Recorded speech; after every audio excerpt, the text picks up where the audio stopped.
Yeroo tokko gantummaan daangaa ce'ee fagoodhaa hin dhufu. Anteenii fi firoottan keenya amannu diina keenya isa naasisaa ta'uu ni danda'u.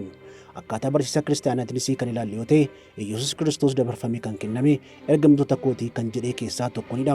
Burkina Faasootti ammoo gocha akkasii irra deddeebiin raawwatamaa jira. Lammiileen Burkinaabee yookiin Afrikaa marti abdii kan itti horatan baree uummata isaanii osoo hin fayyadin kan akka Toomaas Saankaraa kan ajjeefaman akka obboleessa isaaniitti kan ilaalu Bilees Koompaawureen ture.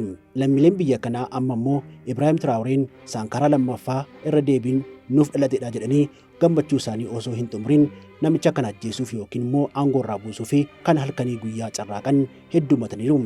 Jeneraalli itti dhiyaatus akka Yihudaatti dabarsee wayita kennu iccitii loltummaa isaanii osoo hin hafin dabarsee wayita diinaaf kennu irra gaameera.